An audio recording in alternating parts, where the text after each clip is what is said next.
Los Angeles was the kind of city that never truly slept, and Lorraine Hayes had long made peace with that. At 61, she had learned to find stillness inside herself even when the world outside refused to offer it.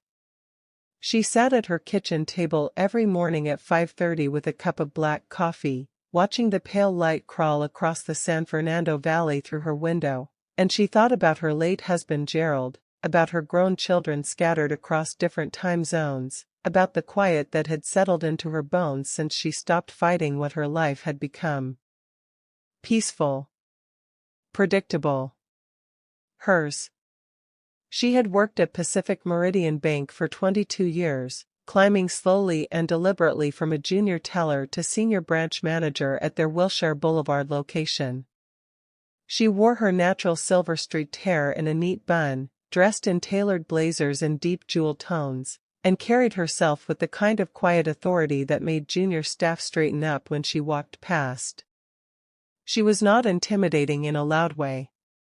She was intimidating in the way of a woman who had buried a husband, raised 3 children mostly alone after his illness took everything, paid off a mortgage with her own 2 hands, and still showed up every morning with her lipstick on and her back straight.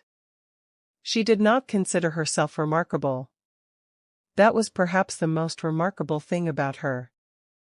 It was a Tuesday in late October when everything changed, though Lorraine would not recognize the change immediately. She rarely did.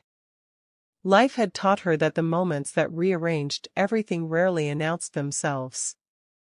They slipped in quietly, dressed as inconvenience or accident or coincidence, and only revealed their full weight later when you were lying in the dark trying to understand how you had ended up somewhere so different from where you started. She had stayed late at the bank that evening. A corporate audit was scheduled for Thursday and she was reviewing the last of the documentation, her reading glasses perched at the end of her nose, a half-eaten sandwich forgotten at her elbow. By the time she locked up and stepped into the cool October air, it was nearly 9 o'clock.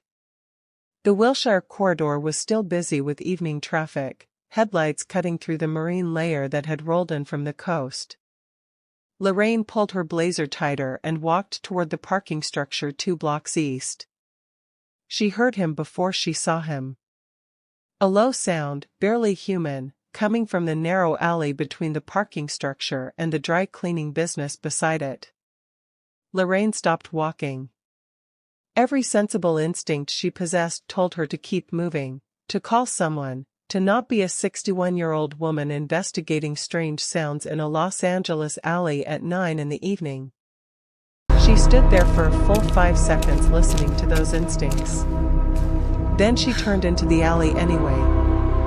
He was propped against the brick wall about 15 feet in, half sitting and half collapsed, one hand pressed against his left side. Even in the dim light filtering in from the street she could see the dark stain spreading beneath his fingers. He was dressed in what had clearly been an expensive suit, now ruined. His face was angular and severe even in pain, dark eyes finding her immediately with an alertness that surprised her given how much blood he appeared to be losing. "I'm calling an ambulance," Lorraine said, already reaching for her phone. "No." His voice was low and controlled despite everything. Accented but precise. "No ambulance." Lorraine looked at him for a moment. She looked at the blood. She looked back at him. "Sir, you have a serious wound and you need medical attention."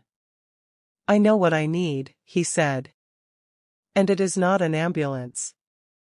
She should have called anyway. She knew that. But there was something in his eyes that was not threatening so much as exhausted, a deep bone-level weariness that she recognized because she had seen it in the mirror at certain points in her own life, and before she fully understood what she was doing she had knelt beside him and was pulling the emergency kit from her purse. She had carried one since Gerald's first cardiac episode 17 years ago. Old habit. "You're lucky I'm not a woman who panics," she said, snapping the kit open with practiced efficiency. He watched her hands move with something close to disbelief. "Who are you?" Someone who is going to ask you serious questions about this wound after I stop you from bleeding out in this alley, Lorraine said calmly. Hold still. His name, she would learn later, was Kang Junho.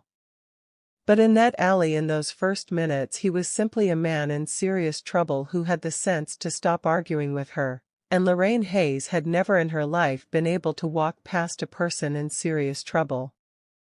Gerald used to say it was her greatest strength and her most inconvenient quality in equal measure. Standing in that alley with her good blazer ruined and a stranger's blood on her hands, Lorraine thought Gerald had probably been right on both counts. She worked quickly and quietly, cleaning and packing the wound with the focused calm of a woman who had handled crises large and small for 4 decades. He made no sound throughout, watching her with those dark alert eyes, and when she finally sat back on her heels and told him the bleeding had slowed but he needed stitches, he simply nodded once as though she had confirmed something he already knew.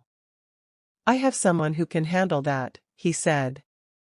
I assumed you did, Lorraine replied, pulling off the latex gloves she kept in the kit and dropping them into the small disposal bag. She looked at him directly. You're going to tell me what happened? It was not a question. He seemed to register that. That is not information I share, he said. You're bleeding in an alley behind my bank and your wound looks like a knife wound, which means someone put it there intentionally, Lorraine said. I'm not asking for a police report. I'm asking so I know whether I need to be looking over my shoulder when I leave here. Something shifted in his expression. Not quite respect, but the beginning of something adjacent to it. You are not in any danger, he said carefully. This has nothing to do with you. It does now, Lorraine said simply, and began packing up her kit. She helped him to his feet, which required more of her strength than she expected and more willingness to accept help than she suspected he usually offered. He was tall, broad-shouldered, and moved with the careful deliberateness of a man accustomed to controlling every room he entered, even now, even like this. She walked him to the mouth of the alley where a black vehicle with tinted windows materialized almost immediately, as though it had been waiting at a distance. A young man in a dark jacket jumped out and came to his side, eyes cutting to Lorraine with sharp suspicion. Junho said something in Korean. The young man's expression shifted, suspicion replaced by something more careful and neutral. Junho turned to Lorraine. For a moment he simply looked at her in a way that felt oddly thorough, as though he was cataloging something. She walked to her car with her heart beating considerably faster than her face had revealed, and she sat in the parking structure for a full 3 minutes with her hands on the steering wheel before she trusted herself to drive. Then she pulled out into the Los Angeles night and told herself firmly that whatever that had been, it was over now. She was wrong, of course. But she wouldn't know that for another 4 days. Pacific Meridian Bank's Wilshire Boulevard branch opened at 8:30 every weekday morning, and Lorraine was always there by 7:45. She liked the quiet of the bank before the customers arrived, the particular hush of a professional space not yet activated, the smell of fresh coffee from the break room and the soft hum of computers booting up. She greeted her staff by name every morning without exception. She knew that Marcus at the second teller window was saving for his mother's surgery. She knew that Jennifer and Loans had just gotten engaged. She knew that old Mr. Patterson came in every Thursday to deposit his pension check and really just wanted someone to talk to for 15 minutes. These were the textures of her days and she valued them. She had told no one about the alley. There was nothing to tell, she reasoned. She had helped an injured man and gone home. It was done. On Friday morning she arrived to find an arrangement of white roses on her desk so extravagant it was almost architectural, filling the office with a dense clean fragrance that stopped her in the doorway. There was a small card tucked among the stems. She opened it with the particular expression of a woman who already suspected she was not going to find this as simple as she had hoped. Asterisk for your kindness and your composure. K asterisk. Lorraine stood there looking at the roses for a long moment. Then she set down her briefcase, sat in her chair, and picked up her coffee. She was not a woman who was easily unsettled. But she was honest enough with herself to admit that something about that single initial felt like the beginning of something she had not planned for and was not entirely sure she was prepared to navigate. She put the card in her drawer and went to work. He came in person the following Monday. She was in the middle of a meeting with 2 junior managers when Sandra, her assistant, knocked and entered with the expression of someone trying very hard to appear professional while internally combusting. "Ms. Hayes, there's a Mr. Kong here. He says he doesn't have an appointment but asks if you have a moment." Lorraine kept her expression perfectly neutral. "Tell him I'll be with him in 10 minutes. She finished her meeting with complete focus, made 2 notes she needed to make, and then walked out to the lobby where Kang Junho stood by the window in a charcoal suit that fit him with the kind of precision that did not come from off the rack, looking out at Wilshire Boulevard with his hands clasped behind his back. He turned when he heard her and she was struck again, as she had been in the alley, by the quality of his stillness. Most people fidgeted in spaces they didn't control. He simply occupied them. "Mr. Kong," she said, extending her hand with professional warmth. "I see you survived." The corner of his mouth moved. It was barely a smile, but it was something. "Thanks to you." He shook her hand and she noted that his grip was firm but careful, as though calibrated. "I wanted to thank you properly." "The roses were more than enough," Lorraine said. "They were the beginning," he said. "I would like to take you to dinner." Lorraine looked at him steadily. She had 22 years of reading people across a desk and she applied every one of them now. He was composed and direct and there was nothing in his manner that was threatening or presumptuous. There was, however, something very certain about him, the manner of a man who was accustomed to the world arranging itself according to his preferences. She found that she was not particularly intimidated by that certainty. She had built her own world with her own hands and she was comfortable in it. "Mr. Kong," she said. "I appreciate the gesture. But I helped you because it was the right thing to do, not because I wanted anything in return. You don't owe me dinner." "I know I don't owe it," he said, with that same careful precision. "I want to. There is a difference." Lorraine held his gaze for a moment. "I don't know anything about you," she said. "That is what dinner is for," he replied. She almost smiled despite herself. "Almost." "I'll think about it," she said, and extended her hand again. "Take care of those stitches." He shook her hand again, held it perhaps 1 second longer than strictly necessary, and left. Sandra appeared at Lorraine's elbow approximately 4 seconds later. "Ms. Hayes," she whispered, "who is that?" "A client," Lorraine said serenely, and went back to her office. She thought about it for exactly 2 days. Then she called the number on the business card he had left with Sandra and said yes. If you are enjoying this story so far, please take a moment to subscribe to Afro-Korean Love Tales. We are working so hard to bring you these stories and we are so close to reaching our goal. Every single subscription means the world to us. And while you're down there in the comments, tell us, where in the world are you watching from today? We love hearing from you.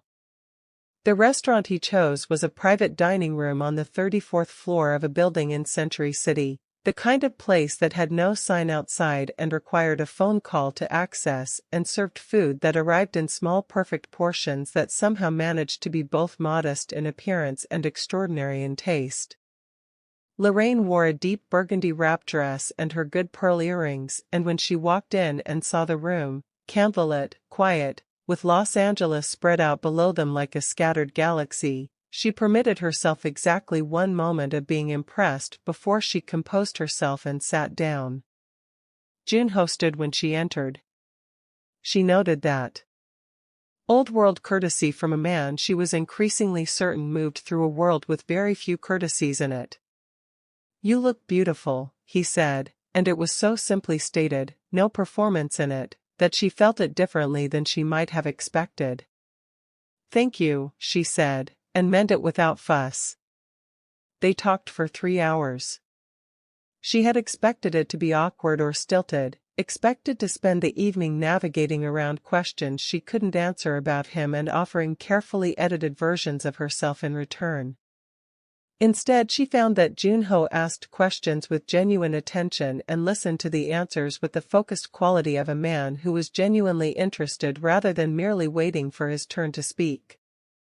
He asked about her work and actually understood her answers. He asked about Los Angeles and she told him about the city she had lived in for 30 years, its contradictions, and its particular beauty, and he listened with the attentiveness of someone learning something they actually wanted to know. She asked him about Korea. About Seoul. About what had brought him to Los Angeles. "Business," he said, with a small measured pause before the word that told her the word was technically accurate and comprehensively incomplete. "What kind of business?" she asked, looking at him directly over her wine glass. He looked at her for a moment with those steady dark eyes. "The kind that is better discussed after people know each other better," he said. "That's a very careful answer," Lorraine observed. "I'm a very careful man," he said. "And yet you ended up bleeding in an alley," she said.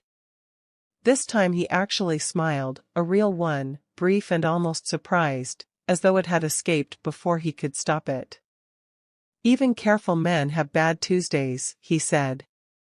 Lorraine laughed, and something in his expression shifted when she did, softened in a way that she suspected very few people ever saw. She drove home alone at midnight through the glittering Los Angeles dark and sat again in her car in her driveway for a few minutes before going inside. She was not a woman who talked herself out of things she already knew. And she already knew that Kang Junho was not a simple man and that whatever his business was it was not the kind conducted in offices, and that the intelligent and sensible thing to do was to thank him for a lovely evening and return to her peaceful predictable life. She also knew that for the first time in 4 years she had sat across from someone and felt genuinely, completely present. Not performing. Not managing. Just there. Gerald had been gone for 4 years. She had not once, in 4 years, felt anything close to what she had felt sitting across from a near stranger in a room above Los Angeles tonight. She got out of the car and went inside and did not talk herself out of anything at all. They saw each other again the following Saturday. Junho texted, precise, unhurried messages that never felt intrusive, and asked if she would show him her Los Angeles. Not the Los Angeles of rooftop bars and celebrity hotspots. Her Los Angeles. Lorraine found the distinction charming enough that she said yes before she finished reading the message. She took him to Leimert Park first, her neighborhood for 20 years before she moved to the valley, walking him through the weekend market where vendors sold shea butter and Kent cloth and hand-painted portraits and the smell of jerk chicken drifted from a grill at the corner. She watched him take it in with the focused curiosity of a man who traveled constantly but rarely actually arrived anywhere.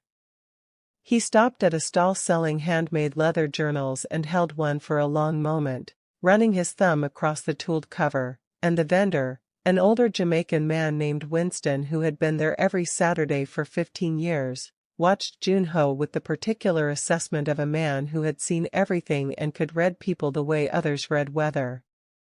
Winston caught Lorraine's eye and gave her a slow approving nod that she pretended not to see. They ate lunch at a Jamaican spot she had been going to for a decade, a small loud cheerful place with plastic tables and food that made Junho go quiet in a way that she was already learning meant he was genuinely moved. He ate oxtail and rice and peas with the careful attention of someone who understood that a meal prepared with love was not a small thing. "This is the best thing I've eaten in Los Angeles," he said. "Better than 34th floor Century City?" she asked, raising an eyebrow. "Completely different category," he said seriously, and she laughed. He was quieter in her world than he had been in his own. "Not uncomfortable," she noted. "Just attentive." As though he understood that he was a guest in something she had built over decades, and he was taking care not to be careless with it. She appreciated that more than she could easily explain. In the afternoon she drove him to the beach at Playa del Rey, away from the crowds of Santa Monica, where the sand was darker and the water was serious and the wind came off the Pacific with enough force to mean business. They walked along the waterline and he took off his shoes and carried them, which she had not expected, and they walked for almost an hour talking about everything and nothing: her children, his childhood in Busan, the particular loneliness of success, the way grief changed the architecture of a person permanently. "My father died when I was 19, he said, looking at the horizon. Before things became what they are. He was a fisherman. He smelled like the sea and motor oil, and he never once in his life asked anything of anyone." He paused. "I think about him when I'm near the ocean." Lorraine looked at his profile against the gray Pacific light. "What would he think of who you became?" she asked, because she was not a woman who softened questions just to be comfortable. He was quiet for a long moment. "He would be proud of some of it," he said finally. "And he would grieve some of it. Probably in equal measure." "That's an honest answer," she said. "You ask honest questions," he replied. "It would be disrespectful to answer any other way." She stopped walking and looked at him fully, and he turned to meet her gaze, and there was something in the air between them at that moment, the October wind and the gray ocean and the specific quality of late afternoon California light, that made the moment feel heavier and more significant than either of them acknowledged. Then Lorraine started walking again and Junho fell into step beside her and they talked about something else, but the moment had happened and they both knew it. He drove her home in his car, the same black vehicle from the alley, she noticed, though today the young man in the dark jacket was nowhere in evidence, and walked her to her door with the same old-world courtesy he seemed to carry everywhere. He stood on her porch in the fading evening light and looked at her with that thorough steady gaze. "Lorraine," he said, and the way he said her name, carefully, as though it meant something, made her press her lips together slightly. "Junho," she replied, equally careful. "I would like to see you again," he said. "And again after that." "You're very direct," she said. "I find it saves time," he said. "And I think you prefer it." She did prefer it. She had spent enough of her life with people who said one thing and meant another to have deep appreciation for a man who simply said what he meant. "I'll think about it," she said, which was what she said when she had already decided and needed to maintain the appearance of deliberation.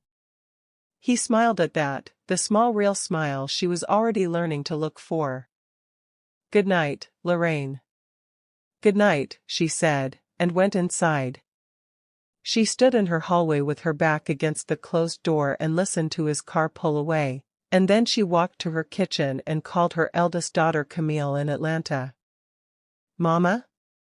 Camille answered on the second ring, alert immediately because Lorraine did not call on Saturday evenings. "Everything okay?" "Everything is fine," Lorraine said. I met someone." The silence on the other end lasted approximately 2 seconds. Then Camille screamed so loudly that Lorraine had to hold the phone away from her ear, and she stood in her kitchen in Los Angeles laughing in a way she had not laughed in 4 years, and it felt like something loosening in her chest that she had not realized had been wound so tight. What Lorraine did not know in those early weeks, what she had no way of knowing, was that Kang Junho had not simply arrived in Los Angeles on ordinary business. He was the head of the Kang organization, one of the most powerful Korean criminal networks operating on the West Coast, with interests that ranged from import logistics to underground finance to the kind of territorial arrangements that were negotiated not in boardrooms but in back rooms, with implications that could turn dangerous at the speed of a phone call. He had built the organization from the infrastructure his uncle had established in the 90s, expanding it methodically and running it with a discipline that his rivals respected and occasionally feared. He was not a violent man by preference. He was a precise man who understood that violence was sometimes the inevitable cost of the business he was in, and he managed that cost with the same cold clarity he applied to everything else. He had 3 rules that he had kept without exception for 15 years. He did not involve civilians. He did not make personal attachments that could be used as leverage against him. And he did not allow anything into his life that he could not control. Lorraine Hayes was in direct violation of all 3, and he had known it from the moment she had knelt beside him in that alley without flinching and told him to hold still. He had investigated her thoroughly before he sent the roses.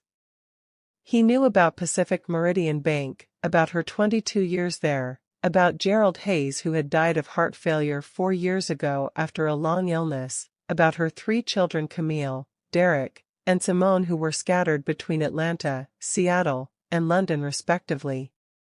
He knew she owned her home outright, drove a sensible car, attended church occasionally, and had not been on a date since her husband died. What the investigation had not prepared him for was her. The investigation could tell him facts. It could not tell him the quality of stillness she carried, or the way she asked questions that cut straight to the center of things without malice, or the sound of her laugh which was full and unguarded in a way that nothing else about her publicly was. It could not tell him that sitting across from her over dinner he had felt, for the first time in longer than he could honestly calculate, like a person rather than a position. His Lieutenant Park Hyun-soo, who had been with him for 12 years and was the only person in his organization who spoke to him with anything approaching candor, had noted the roses with visible concern. "You sent flowers to a civilian," he said, in the tone of a man choosing his words extremely carefully. "I sent flowers to a woman who saved my life," Junho said, without looking up from the document he was reading. "She's a bank manager," Hyun-soo said. "I'm aware. On Wilshire." "Also aware." Junho. Hyun-soo almost never used his given name. "Your father is in Seoul," Junho said, and the quiet finality in his voice ended the conversation. But Hyun-soo's concern was not unfounded and Junho knew it. Kang Byung-soo, his father, was not a man who involved himself in the daily operations of the organization. He had stepped back 6 years ago and passed formal leadership to Junho, but he maintained visibility into everything that moved in the Kang world, through a network of loyalties and informants that had been built over 40 years. He would know about Lorraine. It was only a matter of when. Junho thought about this in a measured and practical way and then set it aside, which was what he did with problems that had not yet fully arrived. There was no point managing a conflict before it materialized. What he did not allow himself to examine too closely was why, when he set the problem aside, he had no intention whatsoever of also setting aside the woman at the center of it. That was new. That was, if he was honest, slightly alarming. Kang Junho had not in his adult life wanted something that he was also aware he probably should not have. He had always been able to make the rational choice. He had ended a 7-year relationship 6 years ago when it became clear that Seo Young-seo wanted a version of him that he was not going to become, and he had done it cleanly and without looking back. He had chosen the organization over personal comfort at every juncture without exception. But Lorraine Hayes was not a conflict he felt inclined to resolve by walking away from it. And that, more than anything else, told him that something had already changed in him that he had not been paying sufficient attention to. He sat in the black car outside her house on Saturday night and watched her porch light go off after she went inside, and he thought about her voice on the beach saying what would he think of who you became, and he thought about his father on the water at dawn, and he thought about the 15 years he had spent building something that kept him very comfortable and very powerful and almost entirely alone. Then he drove back to Koreatown through the Los Angeles dark and called Hyun-soo and talked about business until midnight, and was professional and precise and in complete control of everything, and did not think about Lorraine Hayes at all. He was lying to himself, of course. But that, too, was something he would understand later. November arrived in Los Angeles the way it always did, with a subtlety that people from other climates found maddening. The light shifted slightly, the evenings cooled enough to require a jacket, the jacaranda trees stood bare and patient. Lorraine had lived here long enough to love the seasons in their California understatement, the way the city marked time quietly rather than dramatically. She and Junho had settled into something that neither of them named. They had dinner twice a week, sometimes at restaurants where he clearly had arrangements that made tables appear and rooms go quiet, sometimes at small neighborhood places she chose where nobody paid them any particular attention. They went to the Getty one Sunday and walked through the galleries talking about paintings with the ease of people who had known each other for years rather than weeks. He had opinions, genuinely considered ones, and he expressed them with the same directness he brought to everything else. He had still not told her what he did. She had still not asked directly, because she already knew enough to know, and she was not yet sure what she intended to do with what she knew. She was a practical woman and she examined things honestly. She liked him. She liked him in a way that was inconvenient and had arrived without her permission and showed no signs of leaving. He was intelligent and measured and surprisingly funny in a dry, understated way that made her feel clever for catching it. He listened to her. He looked at her as though she was worth looking at, which was something she had not felt in a very long time. She also knew he was dangerous. Not to her personally, she believed that instinctively, and it had not been contradicted. But dangerous in the way of a man whose world operated by rules entirely different from hers, whose phone calls sometimes required him to step away and return with a neutrality across his face that had not been there before. She was not naive. She had 61 years and good eyes. She was still working out what she thought about all of it when he kissed her for the first time. It was a Wednesday evening and they had eaten dinner at her house, which she had agreed to somewhat against her better judgment, and then spent 2 days cooking for her because she was not a woman who did anything halfway. He had eaten her food with the same reverent attention he had given the oxtail at her Jamaican place and told her it was the best meal he had eaten since his grandmother died, and there was something so unperformative about the way he said it that she had to look away for a moment.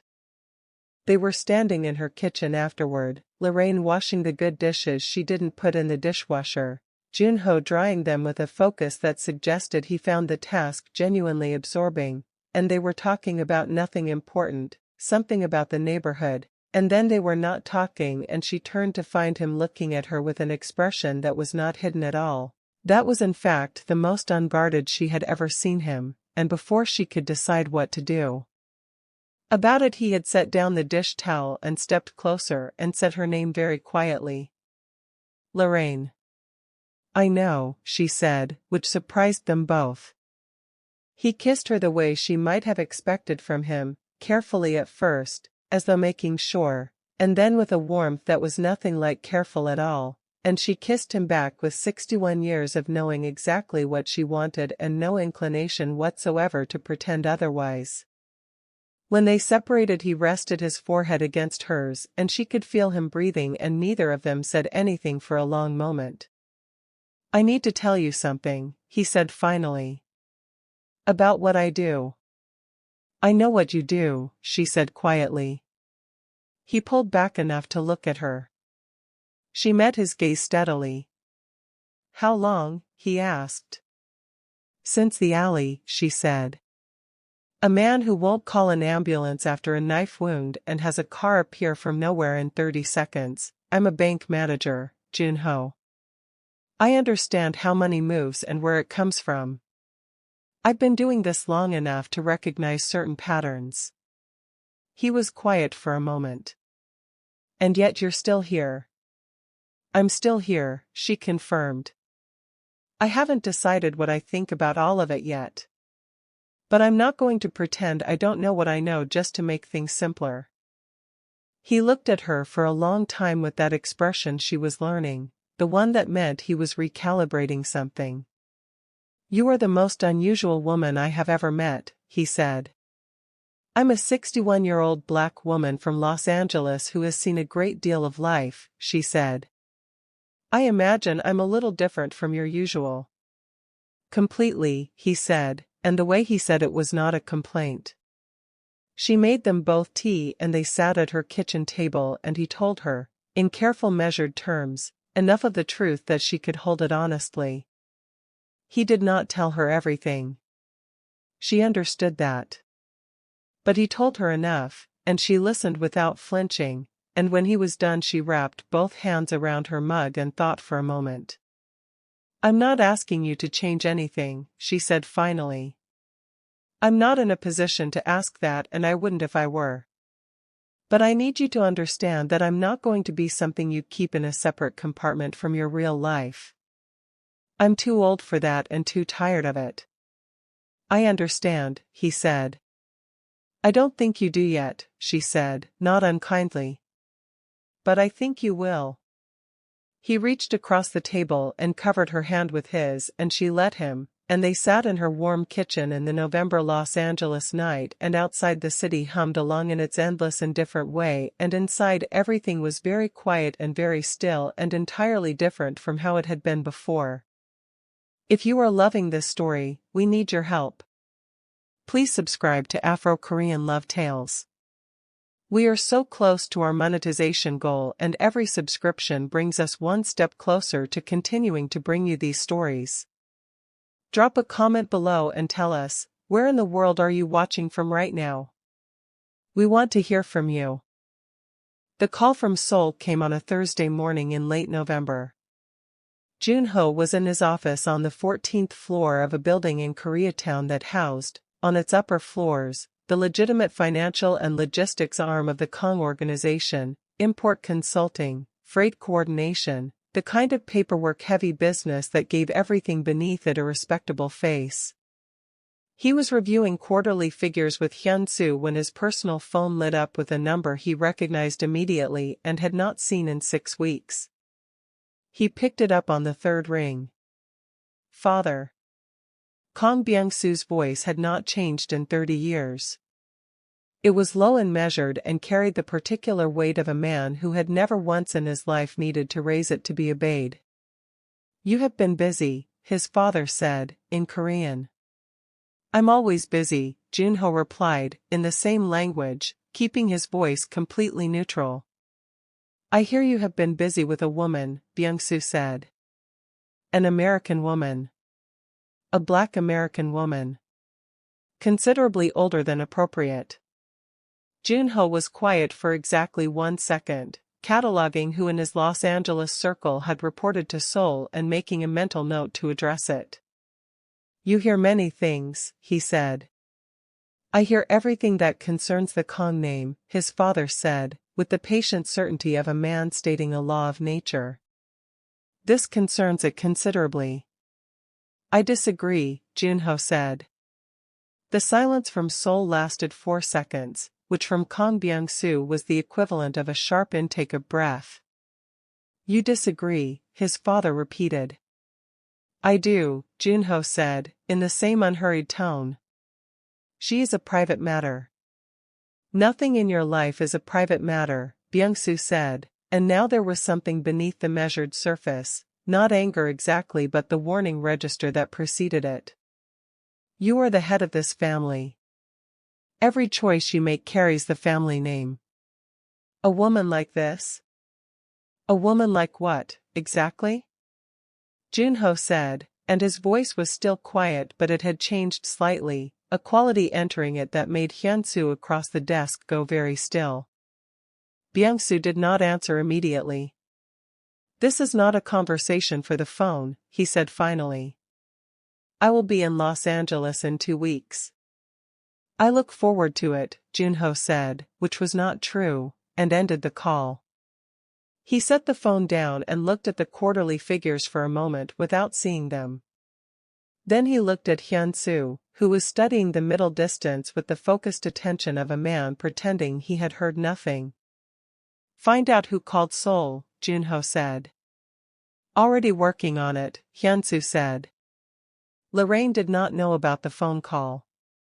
She was having her own Thursday, which involved a difficult conversation with a longtime client whose business account showed patterns that concerned her, 2 staff meetings, and a lunch she ate at her desk because there was not time for anything else. By 5 o'clock she was tired in the thorough way of a person who had given a full day to other people's problems, and she drove home through the thickening evening traffic thinking about nothing more complicated than a bath and her book. Junho was parked outside her house. She pulled into her driveway and sat for a moment looking at the black car, and then she got out and walked over to the passenger side and tapped on the window. It slid down. He was sitting in the back seat with his jacket off and his phone in his hand and the expression of a man who had been thinking hard about something for several hours. "You should have called," she said. "I know," he said. "Get in." She raised an eyebrow at the instruction but got in because she was curious and because there was something in his face that was not quite worry but was adjacent to it. The car was warm and smelled faintly of leather and something cedar adjacent that she had come to associate with him. "My father called this morning," he said, without preamble. "He knows about you. He's coming to Los Angeles in 2 weeks." Lorraine absorbed this. "Coming specifically because of me?" she asked. "Partly," he said. "Also organization business. But yes. Partly because of you." "What kind of man is your father?" she asked. Junho considered the question with his usual thoroughness. "Intelligent," he said. "Strategic. He built something significant from very little and he is proud of it and protective of it. He loves me in the way of a man who has always confused love with ownership." He paused. "He will not be welcoming." "I didn't expect him to be," Lorraine said. "He may try to speak to you directly," Junho said. "To discourage you." "He's welcome to try," Lorraine said, pleasantly. Junho looked at her with something in his eyes that was almost amusement but carried a warmer undercurrent. "You're not concerned," he said. "I'm 61 years old," she said. "I've dealt with difficult men my entire professional life. I manage a bank branch on Wilshire Boulevard. I have sat across the desk from men who thought they could intimidate me into approving loans they hadn't earned, and I have smiled at every single one of them and said no with complete composure." She looked at him evenly. "Your father is welcome to make his case. I'll listen respectfully. And then I'll make my own decisions, as I always have." He was quiet for a moment, looking at her with an expression she couldn't fully read. Then he reached over and took her hand, turning it palm up in both of his and looking at it as though it contained information. "I wanted to warn you," he said quietly. "I didn't want you to be caught off guard." "I appreciate that," she said, and she meant it. She turned her hand over and laced her fingers through his. "Come inside. I'll make dinner." "You don't have to." "Junho," she said, with the patient firmness she used on junior staff who were about to argue themselves into a corner. "Come inside." He came inside. She made him pepper soup from a recipe her mother had taught her, adjusting it for what she had in the kitchen, and he sat at her counter and watched her cook with an attention that she found simultaneously flattering and slightly unnerving. He had a way of watching her that was not intrusive. He never made her feel observed, but was very complete, as though he was memorizing things he didn't want to forget. "Tell me about Gerald," he said, while she was stirring. She didn't stop stirring. "What do you want to know?" "What he was like. What you were like together." She thought about it. "He was a kind man," she said. "Genuinely kind, not performing it. He was a paramedic for 30 years and he brought that energy home. He noticed when people needed something before they asked for it. He was funny. Terrible jokes, but committed to every single one." She smiled at the pot. "He was my best friend for 32 years. When he got sick I watched him become someone slightly different and I loved that person too. When he died I didn't know what to do with myself for about a year." "How did you come back?" Junho asked. "Work," she said. "My children. My church ladies who would not leave me alone no matter how many times I told them I was fine." She tasted the soup and adjusted the seasoning. "And I decided one day that grief was not going to be the last chapter. Gerald would have been furious with me if I'd let it be." "He sounds like someone worth loving," Junho said. "He was," she said simply. She looked up from the pot. "Have you ever been in love?" He considered this with the honesty she had learned to expect from him. "I was close to it once," he said. 6 years ago. But I think what I loved was the idea of a different version of my life more than I loved the actual person. When I understood that I ended it." "That's a hard thing to be honest about," she said. "It seemed worse to continue it," he said. "Her name?" "Young SEO," he said, and something in the slight flattening of his voice when he said it gave her a small piece of information she filed away without comment. She served the soup and he ate it with his eyes briefly closed on the first spoonful, which she took as the highest possible compliment, and they ate together at her kitchen table with the ease of people who had been sharing meals for years, and outside the November dark pressed against the windows and inside everything was warm. "Junho," she said, when they were almost done. "What do you actually want from this? From us?" He set down his spoon and looked at her with full attention. "Everything," he said, without hesitation and without performance. The word sat between them for a moment. "That's a large answer," she said carefully. "It's an honest one," he said. "I'm aware of what I'm saying. I'm aware of the complications. I'm aware that my world is not a simple place to ask someone to step into." He held her gaze steadily. "But I've spent 15 years being practical about everything and I find I don't want to be practical about this." Lorraine was quiet for a moment, looking at him. She was a woman who examined things clearly and she examined this clearly now, his face, the quality of his stillness, the way he was not trying to be anything other than exactly what he was, complications and all. "I find I don't want to be practical about it either," she said finally. "Which is saying something, because I am an extremely practical woman." He reached across the table and tucked a loose strand of her silver hair behind her ear with a gentleness so deliberate it made her breath catch, and she let it, and neither of them looked away. The 2 weeks before Byung-Soo's arrival passed in the specific way of time that is both too fast and too slow simultaneously. Lorraine and Junho saw each other as often as their schedules allowed, which was more often than either of them had perhaps planned. She went to Koreatown with him one evening and he walked her through streets she had driven past for 30 years without truly entering, taking her to a sunduba restaurant he had been going to since he first arrived in Los Angeles 7 years ago, where the owner greeted him with the comfortable familiarity of long acquaintance and brought them food without being asked. She ate soft tofu stew in a stone pot that arrived still boiling and felt the specific pleasure of being introduced to someone's private world.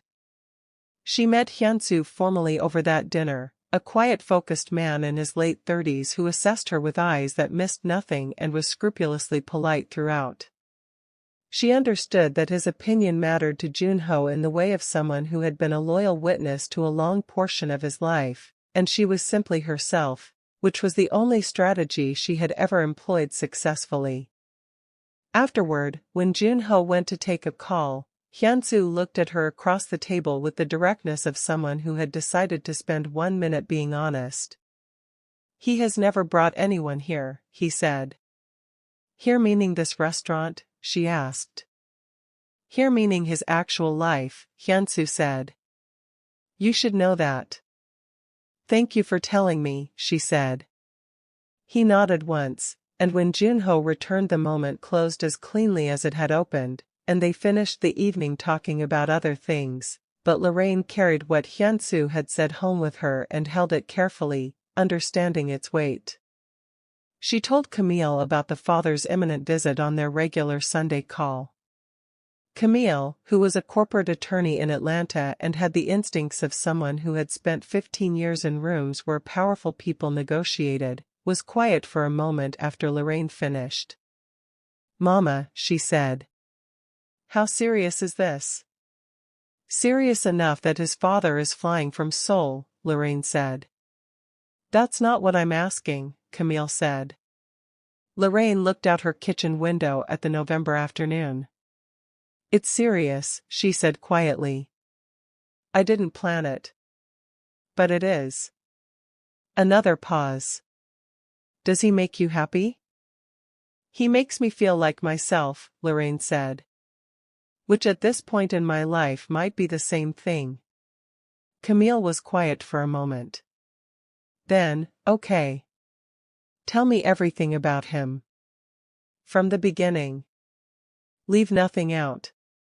Lorraine laughed and settled into her chair, and talked to her daughter for an hour, and the afternoon light moved across her kitchen floor, and she thought that Gerald would have found the whole situation enormously amusing and also would have approved of a man who watched her cook with that quality of attention, and the thought made her both sad and glad in the particular way that grief eventually teaches you, where love and loss stop being opposites and become simply two aspects of the same permanent thing.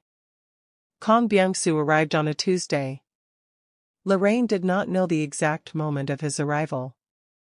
She found out later that he had flown into LAX on a private flight, been collected by 3 vehicles, and taken to a property in San Marino that the Kang organization maintained for senior family visits. She was at work when he landed, reviewing a loan application with the focused professionalism of a woman whose personal life and professional life had 22 years of practice staying in their respective lanes. Junho texted her at noon. "He is here. I will see him this evening. I'll call you after. She texted back, "Okay. I'll be fine. Focus on your evening. He sent a single response, "Lorraine." She smiled at her phone and put it face down on her desk and went back to the loan application. He called at 10:30 that night. She was reading in bed, the lamp on, her glasses perched on her nose, and she picked up on the second ring. "How was it?" she asked. "Expected," he said. His voice was composed but carried a flatness that she had learned to read as controlled tension. He was formal. Polite on the surface. He made his position clear without raising his voice. "And his position is?" "That you are unsuitable," Junho said, with a neutrality that told her exactly how unsuitable his father considered her. "Your age. Your background. He used the word circumstances. He said the Kang family has a position to maintain and this relationship undermines it." Lorraine was quiet for a moment. Outside her window a car passed on the street below. "And what did you say?" she asked. "I said that I heard him," Junho said. "And that I intended to continue seeing you." "How did he respond to that?" "He said he expected I would come to my senses," Junho said. And then we talked about organization business for 2 hours as though the first conversation had not happened. That's a particular kind of family dynamic, Lorraine observed. Yes, he said dryly. It is.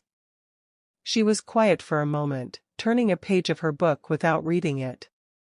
Junho. I need you to understand something. Tell me.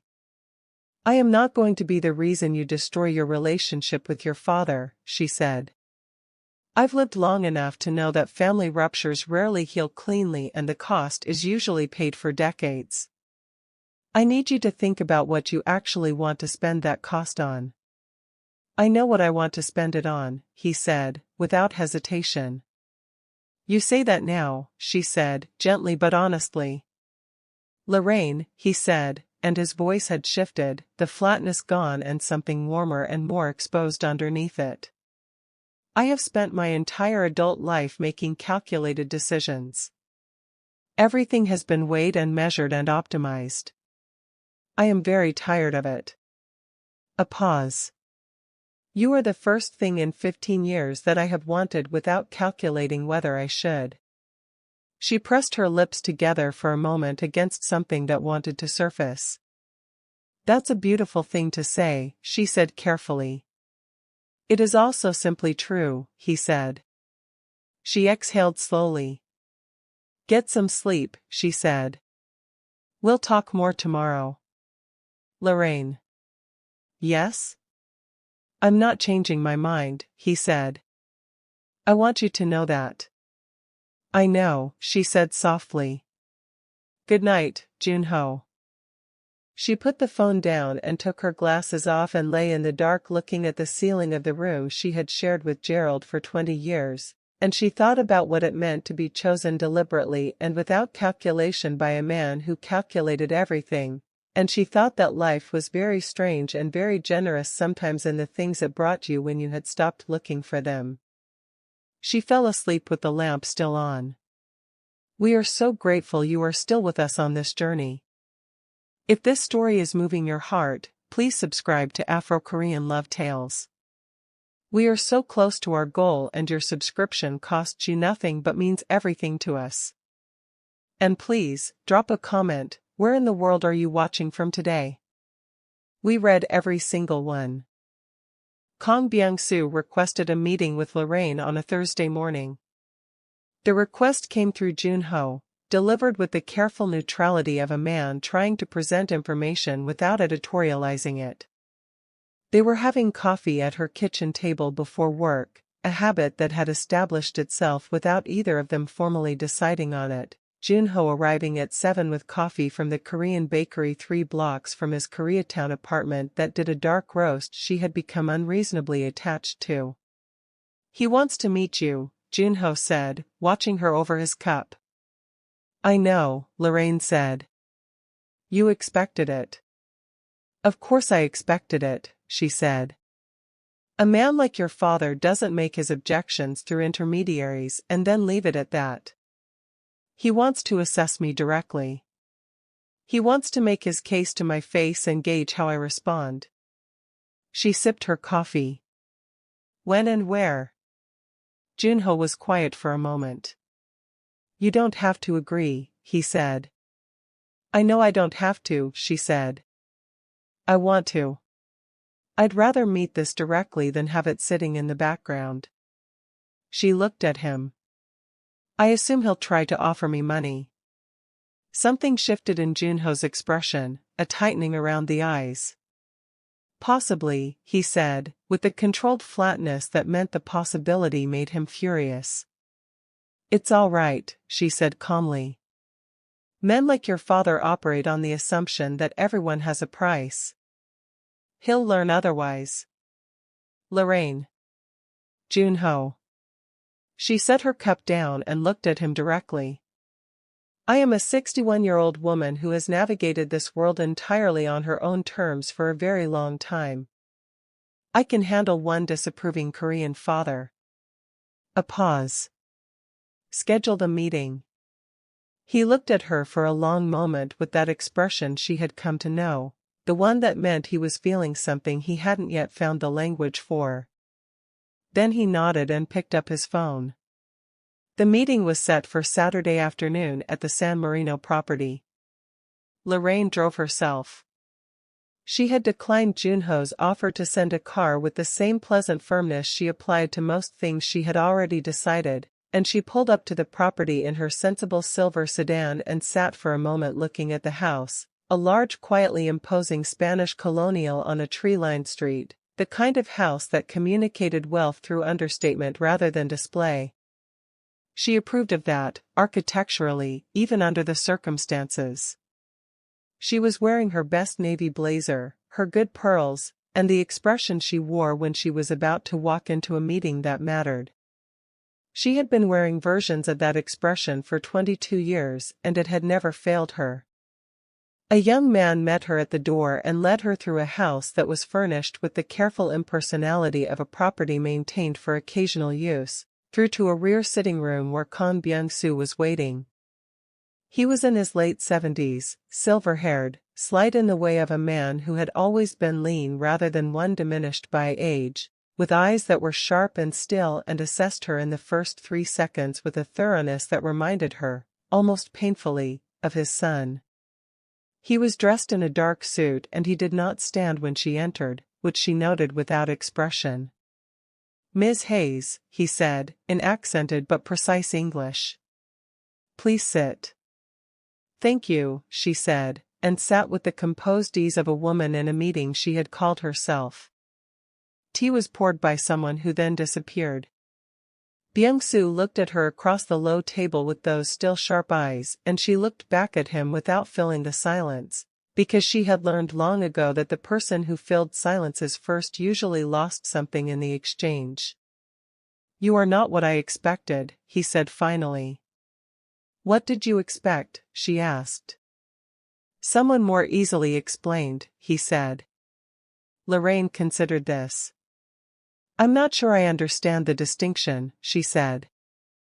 "My son has had interest from women before," Byung-soo said. "Women who wanted something from him that I could identify and address. Money. Status. The protection of his name." He paused. "You appear to want none of these things. Which makes you more difficult to address." "I want your son's company," Lorraine said simply. "I find him interesting and I enjoy being with him. I'm 61 years old and I have my own house and my own career and my own life. I'm not looking for rescue." "And yet here you are," Byung-soo said, with a measured courtesy that had something cold running beneath it. "In a situation that you must understand is not appropriate." "Appropriate to whom?" Lorraine asked, pleasantly. The slight pause before his answer told her she had caught him off balance, barely, but enough. "To the Kang family's position," he said. "To our culture. To the expectations that come with my son's responsibilities. He is the head of a significant family. The woman beside him must be." "Must be what, Mr. Kang?"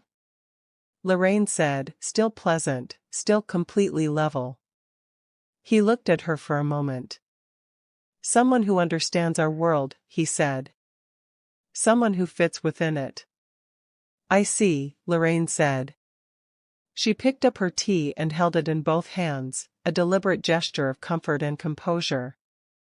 "Mr. Kang, I'm going to be honest with you, because I think you're a man who prefers honest conversations even when they're uncomfortable."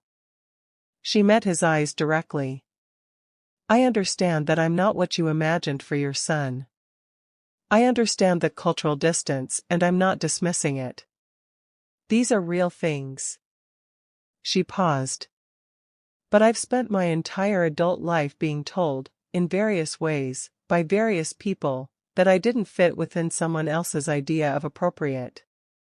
And I've spent my entire adult life proving that my own judgment about my own life was more reliable than their objections." She set the tea down. "I'm not saying this to be disrespectful to you. I'm saying it so that you understand who you're actually dealing with." Byung-soo was very still. His expression had not changed, but something in the quality of his attention had shifted. He was listening in a different register now. "You are very composed," he said. "I've had a great deal of practice," she said. "He cares for you," Byung-soo said, and it came out with a flatness that told her this was the thing that truly concerned him, more than culture or status or appropriateness. More than he has cared for anyone in a very long time. "This makes you dangerous." "Dangerous to what?" she asked. "To his focus," he said. "To his clarity.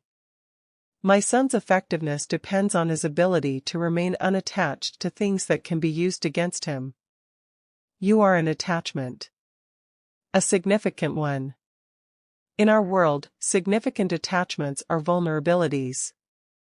Lorraine was quiet for a moment, looking at him.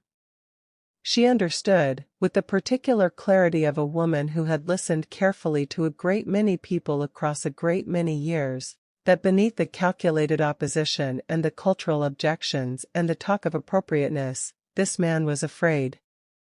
Not of her specifically. Of losing his son to something he couldn't control. "Mr. Kong," she said, with a gentleness she meant sincerely. "I understand that fear. I have children of my own. When you love someone and you've spent decades building something to protect them, the idea of a variable you can't account for is genuinely frightening." She held his gaze. "But your son is not 19 years old. He is a grown man who has run your organization with remarkable competence for 15 years and has earned the right to make his own choices about his own life." A pause. "I think you know that." "I think the fear is talking louder than the knowing right now." The silence that followed was the longest one yet. Byung-soo looked at her with those still sharp eyes for what felt like a very long time. Then he said, with a precision that gave nothing away, "You are a remarkable woman, Ms. Hayes." "Thank you," she said. "I have not changed my position," he said. "I didn't expect you to," she said. "Not today." Something moved across his face that might, in different lighting, have been the very beginning of respect. "My son chose well," he said, "in the quality of the problem he has brought me." Lorraine almost smiled. "I'll take that," she said. She drove home through the San Marino afternoon with her heart beating steadily and her hands relaxed on the wheel, and she called no one and said nothing to anyone, and when Junho called at 6 she told him it had gone as expected and that she was fine, and he asked 3 times in different ways if she was sure and she said yes each time with the same patient certainty, and eventually he believed her. What Lorraine did not tell Junho was that as she had been leaving, Byung-soo had stopped her in the hallway. "Ms. Hayes," he had said. She had turned. He had looked at her for a moment with an expression she could not fully categorize. "My son has not smiled in a very long time," he said. "Not in the way I understand smiling. Not in the way his mother used to make him smile before she passed." A pause so brief she almost missed it. "I noticed, when I arrived, that something had changed in him." Lorraine had held his gaze and said nothing, because there was nothing to say. "I have not changed my position," he repeated. "But I am not a man who cannot see what is in front of him." He had looked away then, toward the window, in a way that felt like the closest he would come to a concession. "Take care of him," he said quietly. "He works very hard at being unmoved by things. It costs him more than he shows." "I know," Lorraine had said softly. She had walked out into the afternoon and sat in her car for a moment and thought about fathers who loved their sons in complicated and imperfect ways and still loved them completely, and she had felt something shift in her understanding of the whole situation that made it both more complicated and more human than it had been before. December arrived, and with it the particular festive energy of Los Angeles that always struck Lorraine as slightly surreal: Christmas lights strung on palm trees, Santa Ana's blowing warm and dry through streets decorated for winter, the sun still present and unhurried in the December sky. She had always loved it. It was her city's most endearing contradiction. She and Junho had developed a rhythm that felt, increasingly, like something with permanence in it. He stayed at her house 3 nights a week. He learned where she kept things and stopped asking before he used them, which was a form of intimacy she had not anticipated and found more moving than she might have expected. He made Korean breakfast on Sunday mornings, soft rice porridge with pickled vegetables and a fried egg, and she sat at her counter and watched him move through her kitchen with the focused ease of a man who cooked seriously, and she thought about Gerald who had burned water and always said so proudly, and she thought that love came in different shapes and all of them were valid. He met Camille on a video call in early December, which had not been planned but happened because Camille called while he was there and Lorraine had decided, in the particular way she made decisions, that there was no point in awkward avoidance. She handed him the phone with a warning expression that made him raise an eyebrow, and spent the next 45 minutes listening to her eldest daughter conduct what was essentially a thorough and cheerful interrogation that would have intimidated most men and seemed to genuinely amuse Junho. When Camille finally hung up, having extracted approximately everything there was to know about him, Junho looked at Lorraine with an expression of mild wonder. "Your daughter is terrifying," he said. "She's a corporate attorney," Lorraine said. "That's her resting mode." "Does she approve?" he asked, and the fact that the question was not entirely casual told her something that made her quietly glad. "She texted me while you were talking," Lorraine said, picking up her phone and reading. Mama, he looked at you 3 times while answering my questions. 3 times, like you were the answer. I approve. Do not mess this up. Junho was quiet for a moment. Then he laughed, a full genuine laugh she had only heard a handful of times, warm and unguarded, and she stored it away carefully because those laughs were rare and she valued them disproportionately. "I like her," he said. "You'd better," Lorraine said. "She's the easiest one."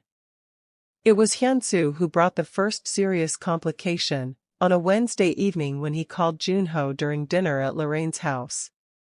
She watched Junho's face change as he listened, not dramatically, a professional neutrality dropping into place like a shield, and he excused himself and took the call in the hallway. He came back 5 minutes later and sat down and picked up his fork and she looked at him and waited. "Young SEO is in Los Angeles," he said. Lorraine set down her own fork with perfect composure. "For what purpose?" "Officially, business," he said. "Her family has interests here. But Hyunsu's information suggests she knows about you and came partly for that reason." "She wants you back," Lorraine said. "Not a question." "She wants leverage," he said. "Which is different, and more characteristic of her." He looked at Lorraine directly. "I want you to know about this before you encounter it rather than after." "I appreciate that," she said. "What does she look like?" He blinked slightly, which was as close to thrown off as she had seen him. "Why?" "Because if I'm going to encounter this woman I want to recognize her," Lorraine said practically. "I'm not asking to feel threatened. I'm asking to be prepared." He looked at her for a moment with the expression that meant he was recalibrating something. "She is tall," he said. "Late 40s. She dresses expensively. Dark hair, usually worn down." "Thank you," Lorraine said, and picked her fork back up. "You are extraordinary," he said quietly, watching her. "I'm practical," she said. "There's a difference." She pointed at his plate with her fork. "Eat your food before it gets cold." He ate his food. But his eyes stayed on her throughout the rest of the meal with a warmth and a steadiness that said, more clearly than most things, that SEO young SEO or no SEO young SEO, His mind was entirely made up. She met young Seo 4 days later. It was a Saturday afternoon and Lorraine was coming out of the Korean beauty supply store on Western Avenue. She had recently developed a deep appreciation for certain Korean skincare products and was not ashamed of it, when a woman fell into step beside her on the sidewalk with the deliberateness of someone who had been waiting. She was exactly as Junho had described. Tall, dark-haired, impeccably dressed in a camel coat that cost more than Lorraine's monthly mortgage payment had in its final year. She was beautiful in the particular way of a woman who had always known it and organized her confidence around it. She looked at Lorraine with dark appraising eyes and a smile that was perfectly constructed. "Ms. Hayes," she said, in lightly accented English. "I'm Seo Young Seo. I believe you know who I am." "I do," Lorraine said, and stopped walking with the unhurried composure of a woman who had nowhere she needed to be faster than this. "I thought we might talk," young Seo said. "We can talk," Lorraine said agreeably. "What would you like to say?" Young Seo looked at her for a moment, something flickering in her eyes, and Lorraine understood that she had expected a different opening: nervousness, perhaps, or defensiveness, or the particular shrinking that some women did when confronted with someone who represented a prior claim. She offered none of these things, simply stood on the sidewalk in her good navy blazer with her skincare purchases under her arm and waited with absolute patience. "Junho and I have a long history," young Seo said. "I'm aware," Lorraine said. "He will always come back to that history," young Seo said. "Whatever he tells himself now. Whatever he tells you. Our families are connected. Our worlds are the same. What you and he have is," she paused, choosing her word with visible deliberateness, "a novelty." Lorraine looked at her for a long moment. Then she said, in the same pleasant unhurried tone she had used throughout, "Young Seo, I'm going to say something that I mean with complete sincerity and no hostility." She held the woman's gaze evenly. "I am 61 years old. I have outlasted and outworked and outlived a great many things that people told me I wouldn't survive. I buried a man I loved with my whole heart and I rebuilt my life with my own 2 hands." She tilted her head slightly. "I don't compete. I don't negotiate for a man's attention. And I don't experience novelty, I experience my life, which I have been living with full commitment since before you were born." A pause. "If Junho chooses to return to you, that will be his choice and I will respect it. But it will be his choice, made freely. Not something arranged around me." Young Seo stared at her. Lorraine smiled, genuinely and without malice. "It was nice to meet you," she said, and walked to her car. She sat in the driver's seat and breathed for exactly 30 seconds. Then she started the engine and drove home through the Los Angeles afternoon, and she did not call Junho immediately because she needed to process first, and she made herself a cup of tea and sat at her kitchen table and thought about what it meant to know yourself so thoroughly that other people's attempts to destabilize you simply found no purchase. Gerald, she thought, would have applauded. Friends, if this story has you on the edge of your seat, please subscribe to Afro Korean Love Tales right now. We are so incredibly close to our monetization goal and every single subscription is a gift to us. It costs you nothing and means everything. Drop a comment below and tell us, where in the world are you watching from? We love our community so much. Junho found out about the encounter with young Seo the same evening. Not from Lorraine, who had decided to tell him in her own time and in her own way. From Hyun-soo, who had surveillance on young Seo as a standard precaution and had seen the interaction on Western Avenue and called Junho within the hour. Junho arrived at Lorraine's house at 7 with the controlled tension of a man who was angry in the deep quiet way that was more serious than noise. She opened the door and read his face immediately and stepped back to let him in without comment. He stood in her hallway and looked at her with eyes that were doing several things at once. "You should have called me," he said.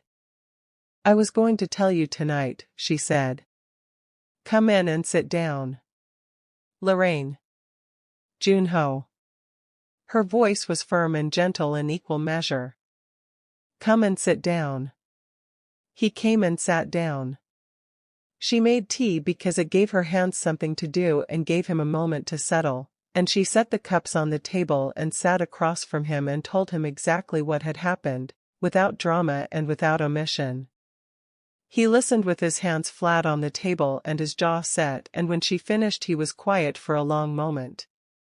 "She had no right to approach you," he said.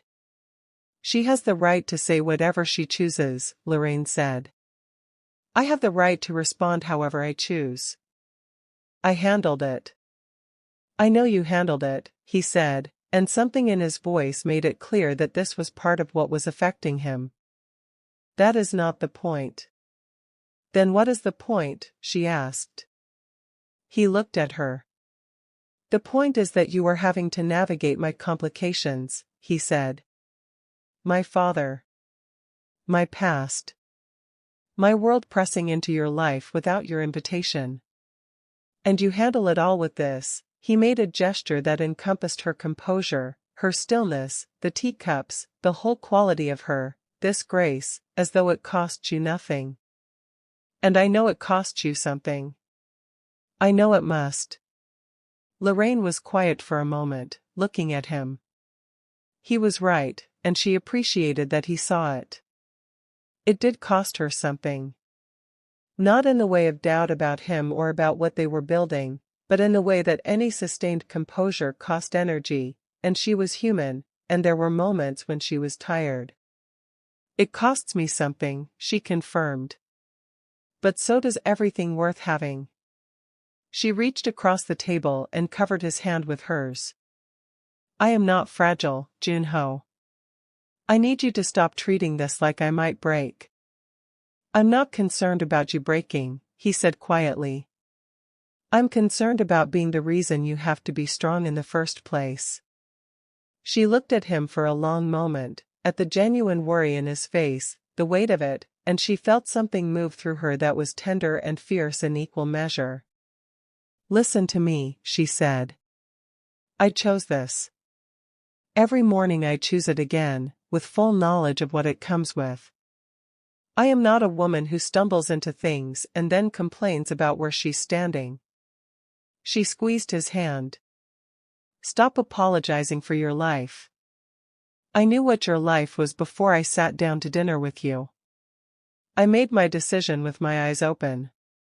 He turned his hand over and held hers, and looked at her with an expression so unguarded that she felt the privilege of it, the specific trust of a man who did not show this face to the world, allowing her to see it fully. "What did you say to her?" he asked. "Young SEO." Lorraine told him, in the same plain terms she had used throughout. When she finished he was looking at her with something in his eyes that was beyond what she had words for, something that went past admiration or appreciation into a territory that was quieter and more permanent. "She called you a novelty," he said. "She did," Lorraine confirmed. He shook his head slowly. "She has never understood the difference between what is familiar and what is valuable," he said. "She spent 7 years trying to fit me into a shape I was never going to become and called it love." He looked at Lorraine steadily. "You have never once tried to fit me into anything." "You're not a shape I'm trying to create," Lorraine said. "You're a person I'm trying to know." He was very still for a moment. Then he stood and came around the table, and she stood too, and he held her face in both hands with that deliberate gentleness and kissed her in a way that said things neither of them had yet put into words, and she held the front of his jacket and kissed him back with the full unhurried warmth of a woman who had decided and was not looking back. When they separated he kept his forehead against hers, and she could feel the tension leaving his body by degrees, the carefully managed weight of his day unwinding in the warmth of her kitchen. "Stay," she said quietly. Yes, he said, without hesitation. Young SEO did not give up easily. This, Lorraine supposed, was consistent with being a woman who had held on to something for 6 years and come across an ocean for it.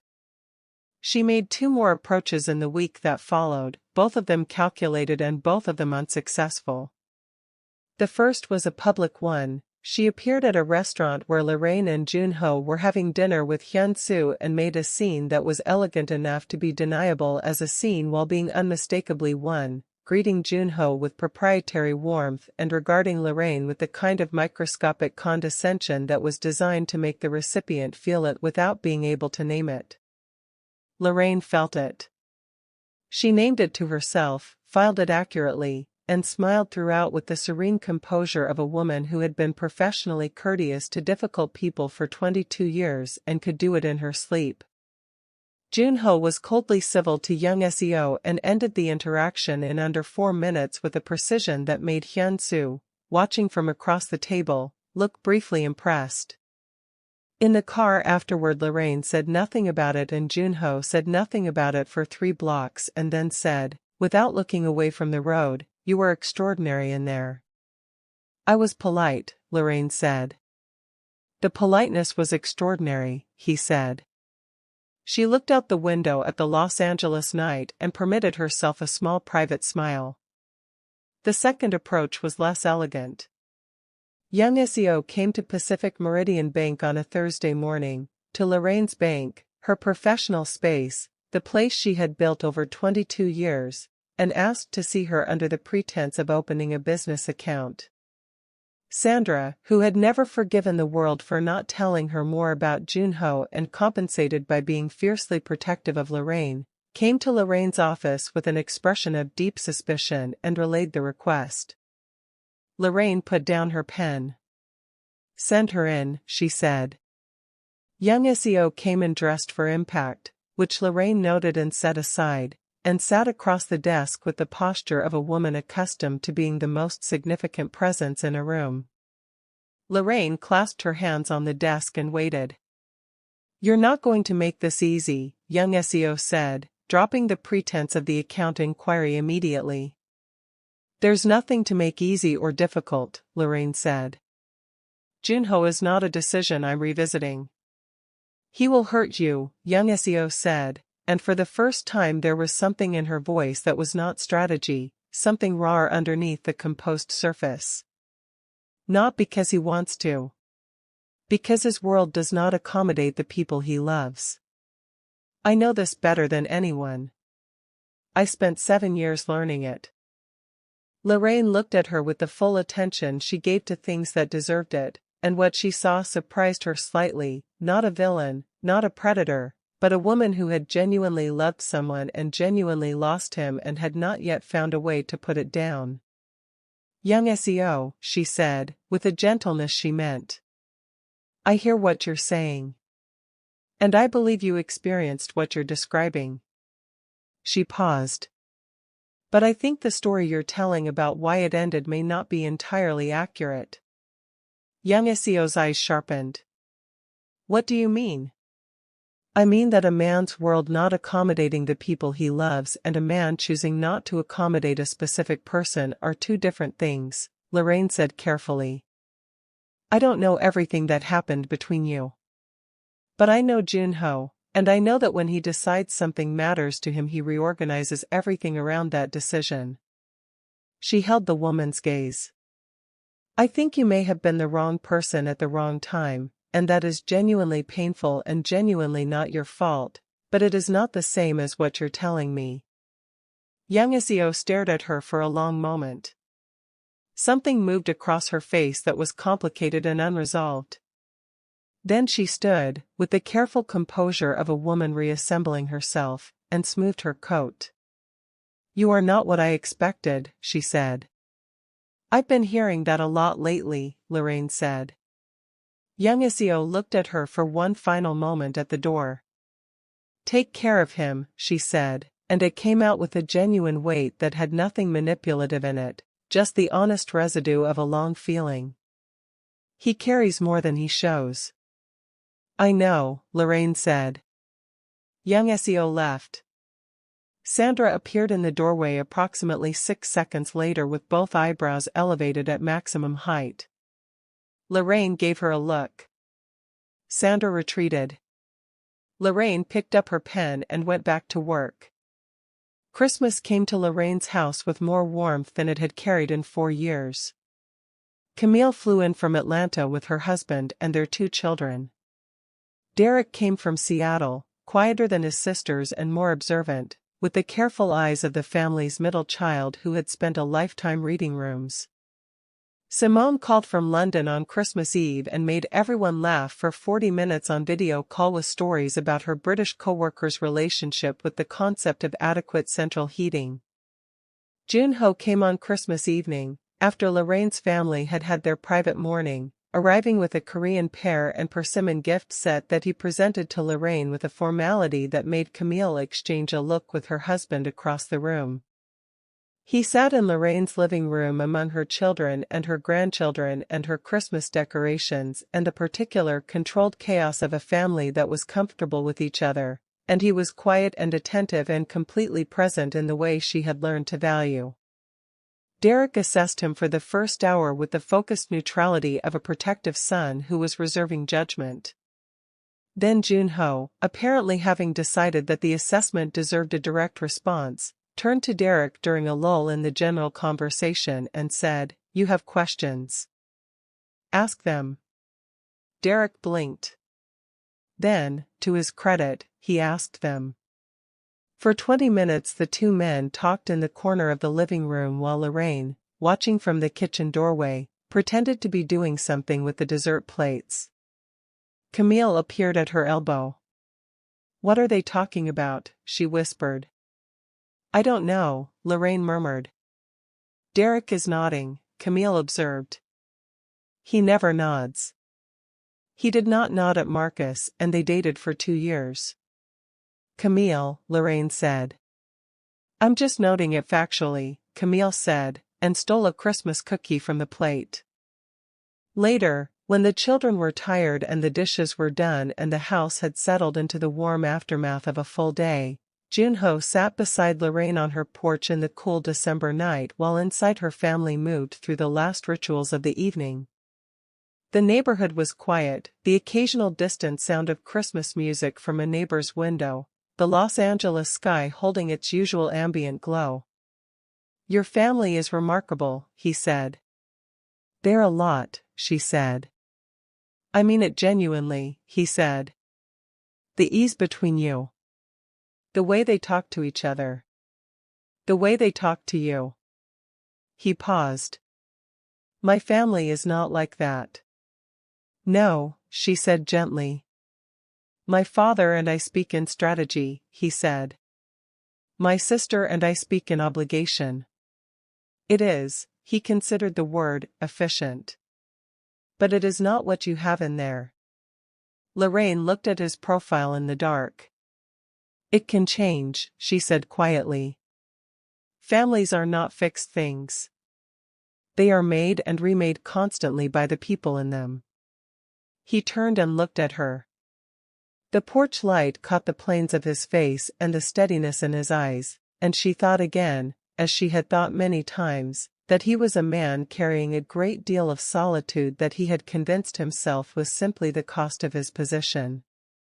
"I want to tell you something," he said. "Tell me," she said. He was quiet for a moment, in the way of someone choosing words with care, not because he was uncertain of the feeling but because he wanted the words to be worthy of it. "I have been alone for a very long time," he said. "Not physically. I am surrounded by people constantly. But alone in the way that matters." He turned to face her fully on the porch. "You ended that. Without trying, without strategy, without asking anything in return. You simply," he paused, "showed up. In that alley and every day after it. And I find that everything I was willing to accept as simply the condition of my life is no longer acceptable to me because I now know what it feels like when it is different." Lorraine held his gaze for a long moment. She felt the full weight of what he was saying, and she did not diminish it or redirect it or respond to it with anything other than what it deserved. "Junho," she said quietly. "I love you." The words came out with the same plainness she brought to everything, no drama, no performance, just the clean honest statement of something that had been true for a while and was ready to be said. He looked at her with an expression she had never seen on him before, completely open, every layer of the careful controlled composure he wore like a second skin gone, just him, just the man underneath all of it, and she thought that this was perhaps the most significant thing she had ever been trusted with. "I love you," he said, and his voice was quiet and absolute. "I have not said that to anyone in my adult life and meant it the way I mean it now." She reached up and touched his face, and he turned into her hand like a man who had been cold for a very long time and had finally found warmth, and she felt something complete in her chest that she had not felt in 4 years, not replacement, never replacement, but continuation, the story of her heart moving forward the way Gerald would have wanted it to, full and present and entirely alive. Inside the house she could hear Camille laughing at something Derek had said and the particular sound of her grandchildren refusing to go to sleep, and the Christmas lights on her porch cast everything in warm gold, and Lorraine Hayes sat in her own life on Christmas night with a man she had not planned for and could not imagine being without, and she thought that 61 was a remarkable age to discover that love did not diminish with repetition. It deepened. Friends, we are so close to our goal. If this story has touched your heart tonight, please subscribe to Afro Korean Love Tales. Every single subscription brings us closer to monetization and closer to bringing you more stories like this one. We are building something beautiful together and we cannot do it without you. Drop a comment right now and tell us where in the world you are watching from. We read every single one and we are so grateful for every one of you. January arrived with the particular clean energy of a new year settling into itself, and with it came the resolution of things that had been building through the months before. Byung-soo had extended his stay in Los Angeles longer than anyone had expected. He gave organizational reasons, which were real enough, but Junho understood, with the particular understanding of a son who had spent a lifetime reading his father, that the extension had other dimensions that were not being stated. Byung-soo was watching, assessing, processing something that did not fit within his existing framework and taking the time to build a new one. Junho did not push him. He had learned long ago that his father arrived at conclusions on his own timeline and that attempting to accelerate that timeline produced only resistance. He focused on his work, maintained his regular rhythms, and spent his evenings with Lorraine with a fullness and ease that had become, in the space of a few months, as necessary to him as sleep. It was Hyun-soo who told him, on a Thursday morning in the second week of January, that Byung-soo had asked for Lorraine's address. Junho set down his coffee very carefully. "He asked for it directly?" "He asked my assistant," Hyun-soo said. Casually. As though it were a small thing. Junho was quiet for a moment. "Did he get it?" "My assistant came to me first," Hyun-soo said, with the tone of a man whose staff had been trained well. "Good," Junho said. He picked up his phone and called Lorraine. She picked up on the second ring, her professional voice, which meant she was at the bank. "Good morning. My father is attempting to find your home address," he said, without preamble, because she had told him from the beginning that she preferred directness and he had taken her at her word. A brief pause. "Attempting or has found?" "Attempting," he said. Hyun-soo intercepted it. "All right," she said, with the composure of a woman adjusting her expectations for the day. "What do you think he intends?" "I don't know," Junho said. "Which is what concerns me." "I'm not concerned," she said. "If he wants to see me, he can come to the bank. I'll be here until 6. Lorraine. Junho, she said, gently. Let me handle this if it comes. Trust me. He was quiet for a moment. Trusting people was not something he did easily or without reservation. It was perhaps the single most difficult requirement of loving her, and he was discovering that he was more capable of it than he had previously believed. Call me afterward, he said. Of course, she said. Go to work. Byung-suk came to the bank at 4 in the afternoon. He came alone, which surprised Sandra enough that she came to Lorraine's office with wide eyes and a whispered report that the elder Mr. Kong was in the lobby without any of his usual people. Lorraine nodded, straightened her blazer, and went out to meet him herself rather than sending Sandra back. He was standing by the window again, as his son had stood on his first visit, looking out at Wilshire Boulevard. He turned when he heard her and she was struck again by the quality of his stillness, so like Junho's and yet carrying a different weight, the weight of a man at the end of a long road rather than the middle of one. Mr. Kong, she said warmly. This is a surprise. Please come in. She led him to her office and closed the door and gestured to the chair across from her desk and sat down herself with the composed professionalism of a woman entirely at home in her space. He sat with the careful deliberateness of a man who had made a decision and was committed to it. I owe you an apology, he said. Lorraine held very still. Of all the things she had prepared herself for, this had not been among them. When we met in San Marino, he continued, in his precise careful English, I came with the intention of discouraging you. I used arguments about culture and appropriateness and position that were, on reflection, not entirely honest. What were they, on reflection? She asked. He looked at her with those sharp still eyes that had softened by some small but significant degree since San Marino. Fear, he said. I am an old man who built his life around control. My son is the most significant thing I have ever made, though I have not always told him so in ways he could hear. He paused. When I saw what you were to him, I did not think about whether you were good for him. I thought about what it would mean to my control of the situation. That was wrong. Lorraine was quiet for a moment, genuinely moved, though she kept it measured. Mr. Kong, she said. That kind of honesty is not a small thing. I want you to know I hear it. I have been watching, he said. Since I arrived. Not intrusively. But watching.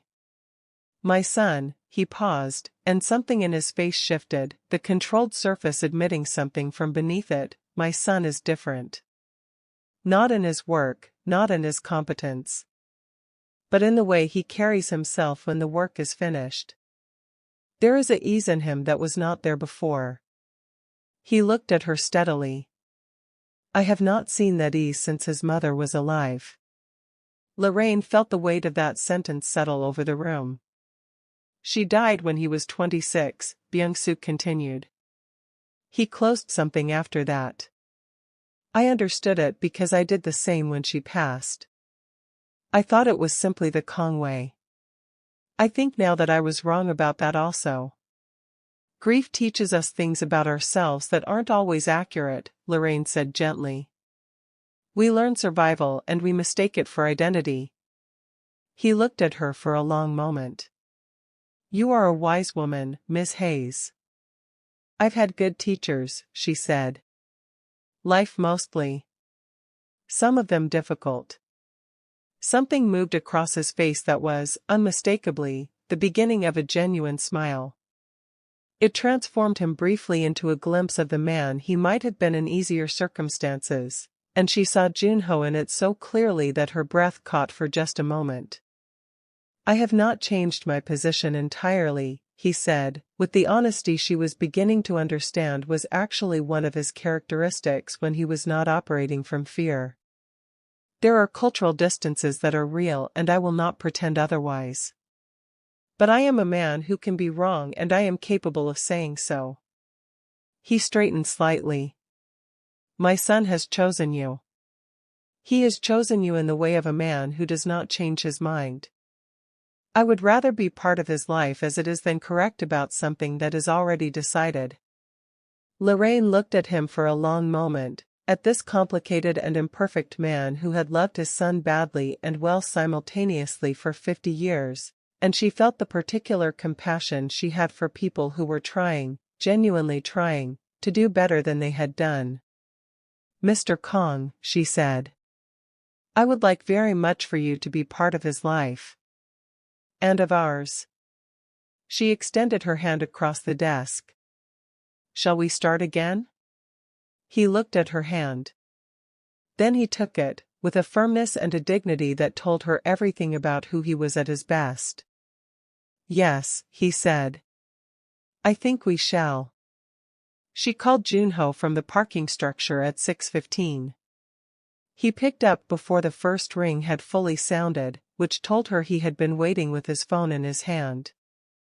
Tell me, he said. She told him.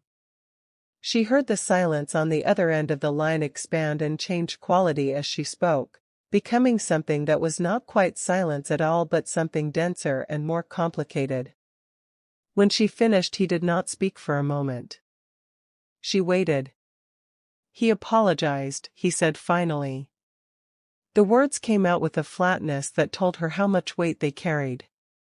My father apologized. He did, she confirmed. Another silence. In 23 years of running this organization, Junho said, with a careful evenness that was doing a great deal of work, I have not once heard my father apologize to anyone. He loves you, Lorraine said simply. He just needed to love you better than he was. The silence this time was different, softer at the edges. She heard him exhale slowly. Come home, he said, and the word home landed between them with a weight and a warmth that neither of them addressed directly but both of them felt completely. I'm on my way, she said. Spring came to Los Angeles in its usual unhurried way, the jacaranda trees erupting in violet extravagance along the boulevards, the hills going green before the long summer dried them back to gold. Lorraine drove to work through streets she had driven for 30 years and found them newly vivid in a way she had not expected, the particular trick that happiness played on familiar things, making them look slightly more themselves. She and Junho had reached an arrangement that suited them both, which was the only kind of arrangement Lorraine had ever been interested in. He kept his apartment in Koreatown because she had told him frankly that moving in together was a conversation for a later chapter and she believed in sequencing things properly, but he was at her house often enough that Derek, on his second visit in March, had noted with the dry observation of a middle child, his toothbrush is in the bathroom, Mama, with an expression that was 3/4 amusement and 1/4 the permanent protective assessment of a son who would never entirely stop. I'm aware of my own bathroom, Derek, Lorraine had said serenely. Derek had looked at Junho, who had looked back at him with perfect composure, and then Derek had done the nod again, the one Camille had noted at Christmas, and said, all right then, and helped himself to more of Junho's Sunday morning rice porridge, which had by this point become a fixture of the Hayes family weekend vocabulary. Byung-soo returned to Seoul in February with a formal courtesy toward Lorraine that had none of the warmth she hoped might eventually develop but all of the respect she had asked for, which was enough for now. She was a patient woman. She understood that some things grew slowly and were worth waiting for. Young Seo left Los Angeles in January without further incident. Lorraine learned this from Hyun-soo, who mentioned it with the particular understated relief of a man who had been managing a complication and was glad to see it resolve. She felt no triumph about it. Only a quiet wish that the woman would find what she was looking for somewhere that wasn't organized around someone else's life. Junho's organization continued its operations with the discretion and efficiency that had always characterized it, and Lorraine continued her work at Pacific Meridian Bank with the same focused professionalism of 22 years, and the two worlds existed in the parallel way that she had determined from the beginning was the only workable arrangement. She did not ask questions she did not want the full answers to. He did not bring complications to her door. They had negotiated this without negotiating it, in the way of two people who understood each other well enough that certain things did not need to be said. What she had not fully anticipated was how much his presence would restore in her that she had not realized was diminished. She laughed more. She cooked elaborate Sunday meals because someone was there to eat them with full attention and genuine appreciation.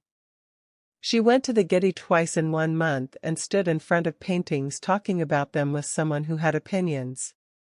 She woke up on Saturday mornings to the smell of rice porridge and the sound of him on a call in the other room, his voice low and precise in Korean, and she lay in the warm bed in the morning light and felt the particular gratitude of a woman who had been given something she had stopped expecting.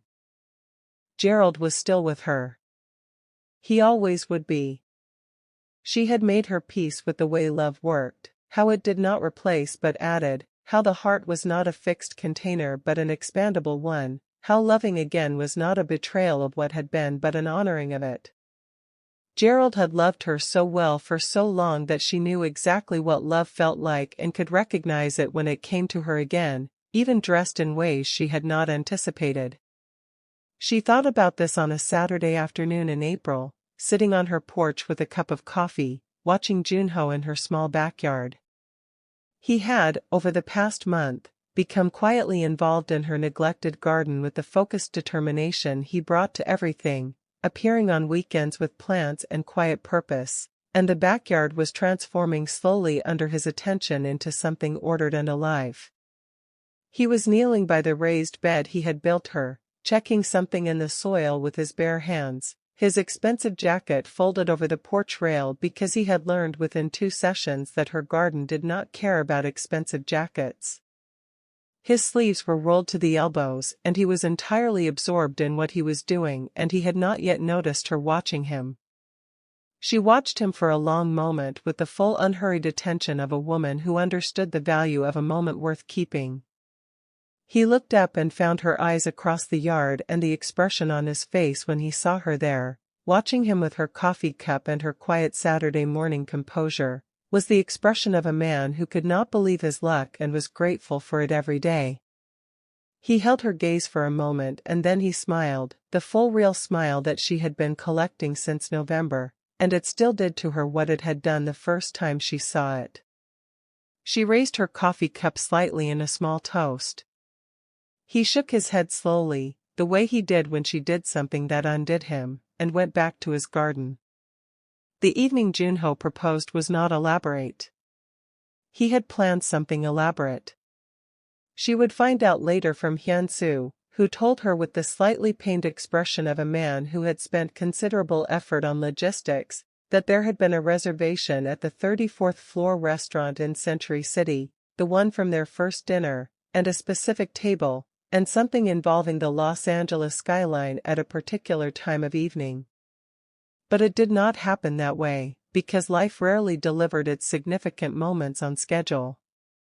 What happened was that they were in her kitchen on a Wednesday evening in late April, doing nothing more remarkable than the kind of nothing that had become their most comfortable language. He was reading something on his phone at the counter and she was sorting through the week's mail at the table, and the kitchen was warm and smelled like the soup she had made earlier and outside the evening was doing its Los Angeles thing with the light, going gold, and then amber and then the specific shade of pink that appeared over the valley on clear spring evenings. Junho put his phone down. She looked up from the mail. He was looking at her with an expression she had not seen before, something that was resolved and quiet and entirely certain, and he said her name the way he always said it, as though it meant something. Lorraine. Yes, she said. He came around the counter and stood before her and took both her hands from the pile of mail and held them in his, and she felt her heart do something it had no business doing at 61 years old on a Wednesday evening over a pile of envelopes. I had a plan, he said. A restaurant and a view and a particular moment. Hyunsu was very invested in it. "What happened to the plan?" she asked. "I looked at you just now," he said simply, "and I couldn't wait." She held his gaze. "I am not an easy man," he said, with the honest precision she had loved from the beginning. "My world is complicated and I cannot promise it will uncomplicate. I am better at control than at surrender, and I am working on that every day because of you." He held her hands more firmly. "But I know with complete certainty that the best thing in my life is you. Not the most convenient thing or the most strategic thing. The best thing. The thing that makes everything else make sense." He reached into his jacket pocket and brought out a ring that made her breath leave her body for a moment. Simple, elegant, a deep blue sapphire flanked by small diamonds, the kind of ring that understood exactly who she was and what she valued. "Marry me," he said. "Not because it is practical. Not because it resolves anything.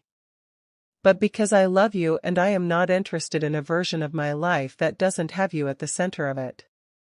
Lorraine looked at the ring and then at his face and then at the ring again, and then she did something that surprised them both. She laughed, a full warm unguarded laugh. The laugh that he had told her once was the first thing that had genuinely broken through the wall he kept around himself. "What?" he said, and he was almost smiling despite himself. "I was just thinking," she said, "that when I stayed late to finish that audit in October I had absolutely no idea what I was walking into." "Is that a yes?" he asked. She looked at him, this complicated and careful and genuinely good man who had shown up in her alley and her life and her kitchen and her backyard and had loved her with the full force of someone who had spent years saving it up.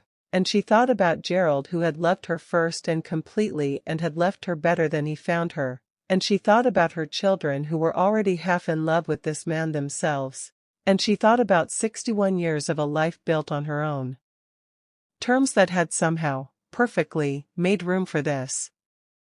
"Junho," she said. "Yes," she said.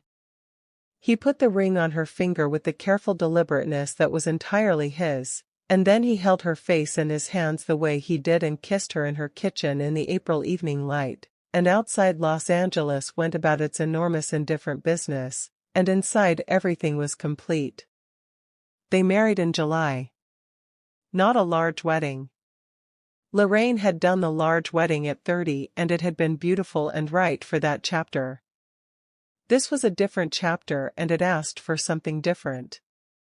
40 people in her backyard, the garden that Junho had built for her in full summer bloom, Camille crying before the ceremony even started, Derek maintaining composure for approximately 4 minutes before abandoning it entirely, Simone having flown in from London and commandeering the music selection with an authority that nobody successfully challenged.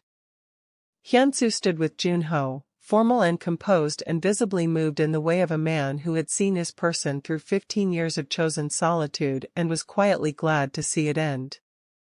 Byung-soo came from Seoul.